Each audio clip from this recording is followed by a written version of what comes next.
สบายดีวันนี้จะพาน้องๆนักเรียนมาแก้เกี่ยวกับเลขาเนาะคนนี้ออกสอบสิ่งในเก่งอยู่แขวง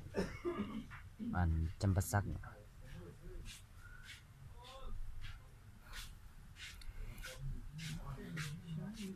ห้าหกสี่เจ็ดซาก A B C D ที่มีจุด E และ F อยู่ถึงข้าง BC และ CD ตามลำดับโดยที่ BE เท่ากับ6สังติ6 FD เท่ากับ4ถ้ารูป 3J AEF มีเนื้อที่เท่ากับ25สัง25แล้วเนื้อที่ของรูป 4J ซาก ABCD เท่ากับเท่าใดเนาะหรือว่ารูป 4J ซากมีเนื้อที่เท่ากับเท่าใดเอามาเบิ่งบทแก้นำกันเนาะบทแก้ก่อนเราจะแก้บทเลขตัวนี้เราจะต้องมาแต้มรูปซะก่อนเนาะแต้มรูป 4J ซากก่อนรูป 4J ซากแต้มรูป 4J ซาก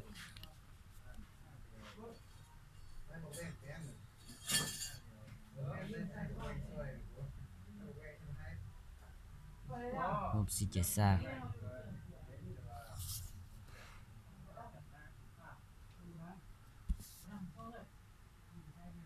4J ซาก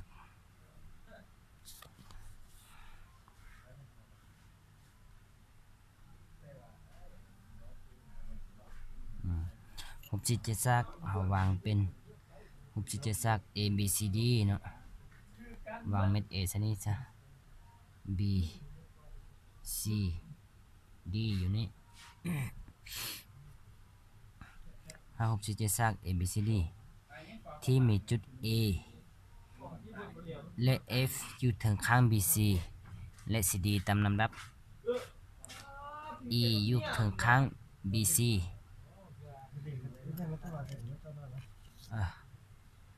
E อยู่ถึงข้าง E อยู่ถึงข้าง BC คือเขาแต้มเลยเนี่ย E อยู่ถึงข้าง BC และ F อยู่ถึงข้าง CD เนาะหน้าแต้มเป็นรูปนี้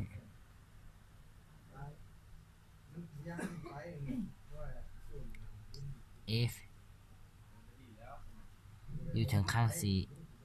CD และรูป 3J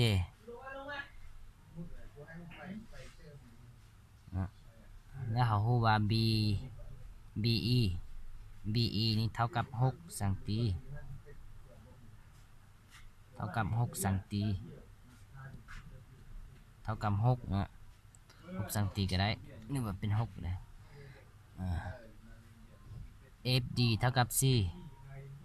FD เนาะเท่ากับ C เท่ากับ C ถ้ารูป 3J AEF เนาะฉะนั้นเราคิดต่อจากตัวนี้คิดต่อจากตัวนี้รูป 3J ABEF รูป 3J AEF มีเนื้อที่เท่ากับ25เนื้อที่เท่ากับ25และจง25เนื้อที่ของ 4J ซาก ABCD เนาะเมื่อเราแต้มในรูปในนี้แล้วเอามาวางสมุดข้อสมุดฐานข้อสรุปเนาะข้อสมุดฐานข้อสรุป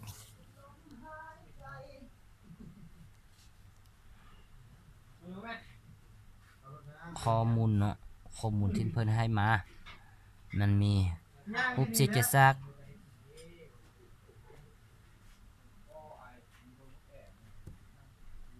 รูป 4J ซาก AB CD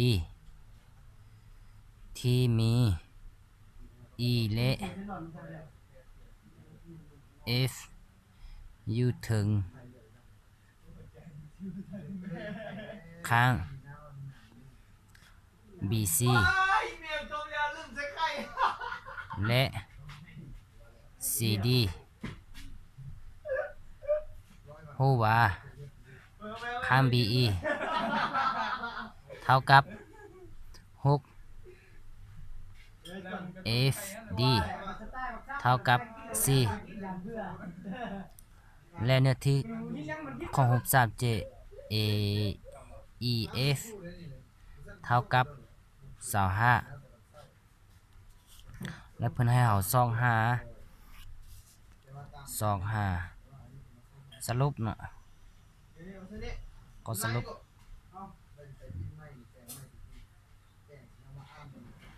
ก็คือ125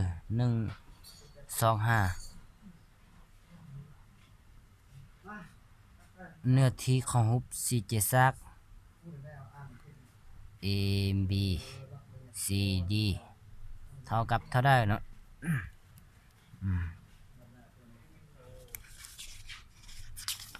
แล้วเรามาเบิ่งตัวนี้เรามีเนื้อที่แล้วเราวางก่อนเนาะเรามาเบิ่งตัวนี้เราเบิ่งรูปเราแต้มที่เราแต้มเนาะรูปสี่เหลี่ยม ABCD นี่ตอนนี้เราฮู้แม่นข้าง BE และ FD เนาะแล้วก็เนื้อที่ของรูปสามเหลี่ยม AEF ฉะนั้นข้าง AD AB เรายังบ่ฮู้เนาะแล้วเราวางให้ AD นี้เท่ากับ BC เท่ากับ x เนาะเราวางเป็น x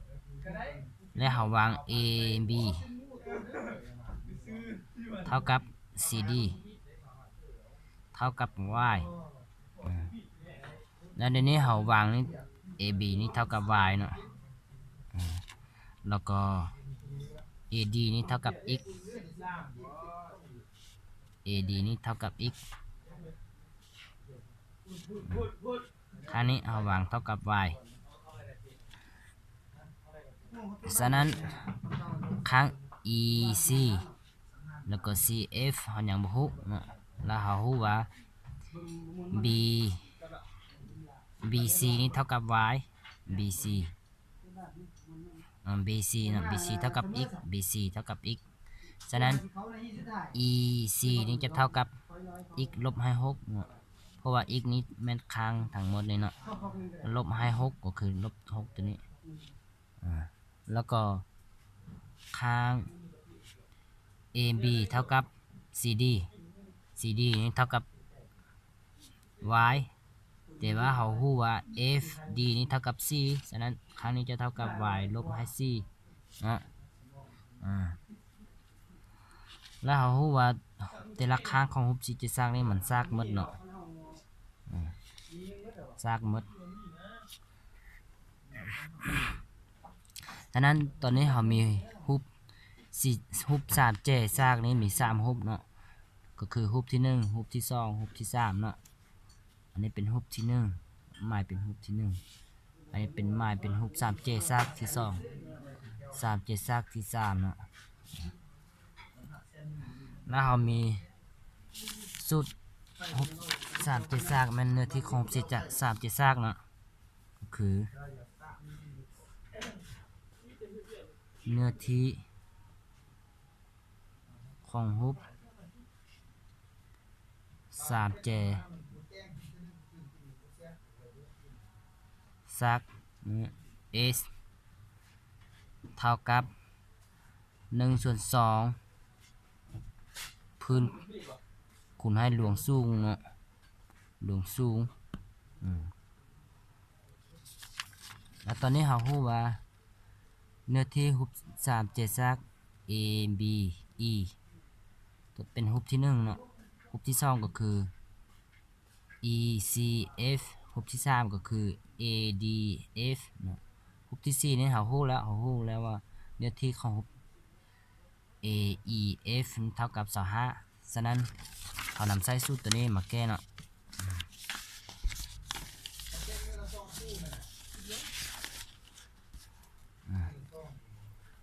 เอามาแก้รูปเอามาเบิ่งรูปที่1ก่อนเนาะรูป37รูป37ซากที่1รูปที่1เนาะก็คือเรามีพื้นมัน6เนาะเพราะว่า A B B E นี่มันพื้น A B นี่มัน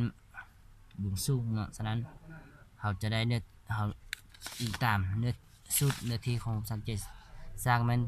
1/2พื้นขุนหลวงสูงเนาะฉะนั้นพื้นของเรามันเท่ากับ6หลวงสูงมันเท่ากับ y แล้วรูปที่1รูปที่1นี้เรามีเนื้อที่ของรูป 3j A B E นี้เท่ากับ1/2พื้นคูณลงสูงก็คือพื้นหาเท่ากับ6คูณ y ฉะนั้นจะได้ 6y เนาะ 6y นี้จะเท่ากับ6หาร2เท่ากับ3เป็น 3y นี่เอามาเป็นสมมติที่1แล้วเอามาเบิ่งรูปที่2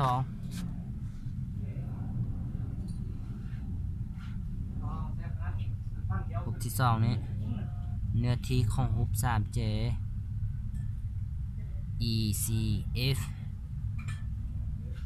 E C F จะเท่ากับพื้นเขาเอาx ลบ6หรือว่าเอา y ลบ4ก็ได้เนาะ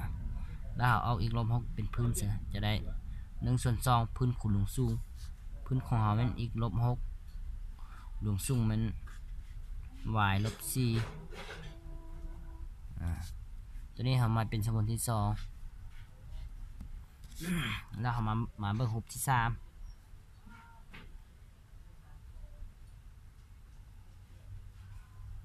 รูปที่3ก็คือเนื้อที่ของ 3j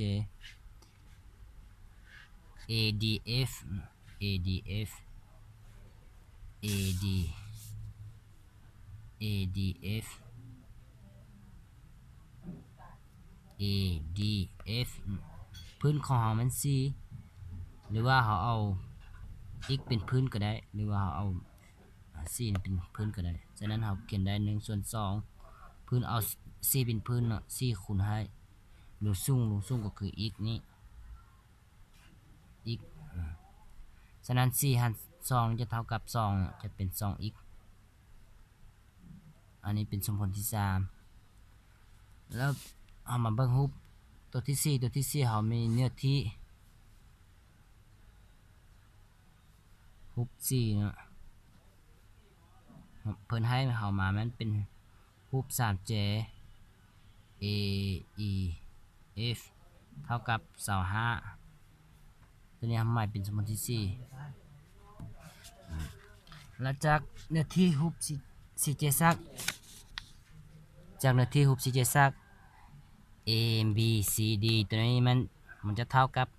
เนื้อที่ของ37ที่1มาบวกกับเนื้อที่ของ37ที่2มาบวกให้เนื้อที่ของ37ที่3มาบวกให้เนื้อที่ของ37ที่4นี้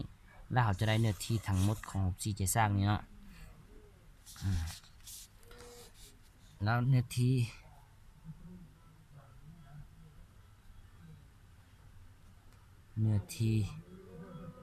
ของรูป4เจ็ดซากแมนเขามีสูตรแมนหลวงยาวคูณหลวงกว้างเนาะรูป4เจ็ดซากมันเท่ากับหลวงยาวคูณให้หลวงกว้างฉะนั้นหลวงยาวของเขาแม่น AB AD เนาะหลวงยาวของเขาแม่น AD ฉะนั้น AD เขาเท่ากับ x แล้วหลวงกว้างแม่น AB เท่ากับ y ฉะนั้นเนื้อที่ทั้งหมดของตัวนี้มันเท่ากับ S นี่มัน S ABCD นี่มันเท่ากับ x คูณ y เนาะแต่ว่าเนื้อที่ของรูป 473ทั้งหมดนี่มันจะมีจะแม่นเนื้อที่รูป37ที่1มาบวกเนื้อที่ของรูป37ที่2มาบวกให้เนื้อที่ของรูป37ที่3มาบวกให้เนื้อที่ของรูป37ที่4เนาะแล้วเราจะได้ S เนื้อที่ของ CJ ซัก AB CD มันจะเท่ากับ S ของรูป 3J ABE ABE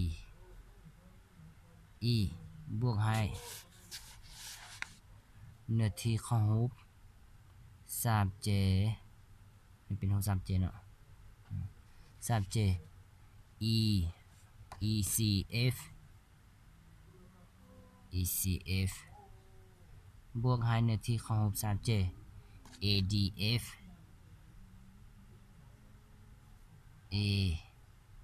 ADF บวกให้เนื้อที่ของรูป 3J AEF เนื้อที่ของ 3J AEF ซึ่งว่าเนื้อที่ของ CJ ABCD จะเท่ากับ x คูณ y แล้วเราได้ x คูณ y ตัวนี้เท่ากับ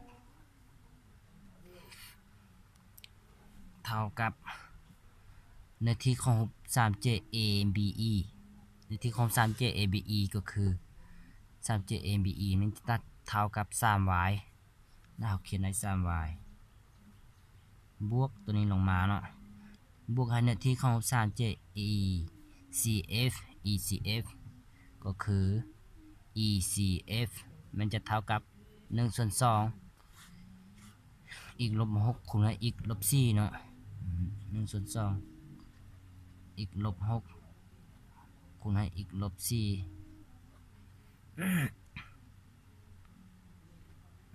ลบ4เหมือนอีกลบ4เนาะตัวนี้เป็น y ลบ4 y ลบ4บวกให้เนื้อที่ของรูป 3J ADF เนื้อที่ของ 3J ADF มันจะเท่ากับ 2x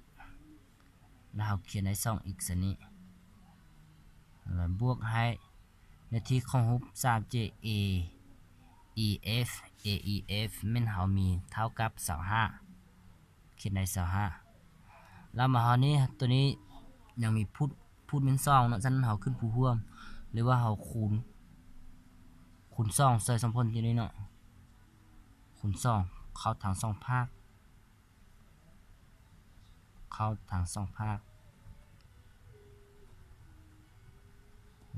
แล้วเราจะได้2xy เท่ากับ2คูณ2นี้จะได้3เนาะ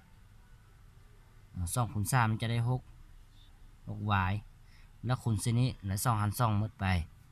บวกให้ x ลบ6คูณให้ y ลบ4